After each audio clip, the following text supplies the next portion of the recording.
What's up guys, Trey Brooks here. It's the next day from yesterday if you're coming over from Instagram, but I'm gonna do a deep dive real quick on the top 5 things I learned from my first flip.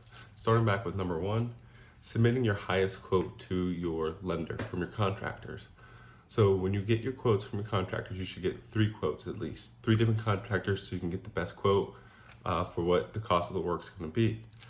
So you wanna send over your highest quote to your lenders, so no matter what, if you go over budget, then you should be covered with your costs and you'll have extra money to the deal. If you don't use the money, no harm, no foul, you won't have to pay the money back. So let's say my one quote was $100,000 to fix the property. I had another quote for $80,000 and then I had another quote for $85,000.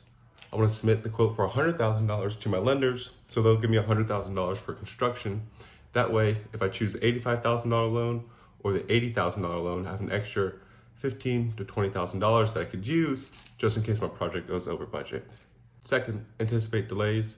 My project was supposed to take about 8 weeks. It's taking about 12 weeks right now, and you just want to anticipate your time frame, budget your money out just in case you have those delays. It really comes in handy when you're good at coordinating schedules, which was my third thing, because when you're able to coordinate your schedules towards the end of your project, you can get it wrapped up much faster with cleaning, photos, getting your agent out there, and getting it listed on the market. So that's why coordinating schedules is so important.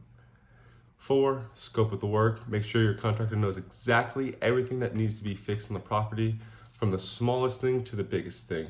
They're not going to do it if you don't tell them, no matter how nice they are to you. So you just want to make sure that you get these all done before the end of the project. So the last 2 weeks or the last week of your rehab, you're not running around trying to get this done, get that done, get this done before you can get pictures and everything else. Be conservative with your numbers. I was super conservative with my numbers on the rehab. I still went over my rehab quote, being conservative, but thankfully I was super conservative on my ARV, after repair value, for what the house is gonna sell for.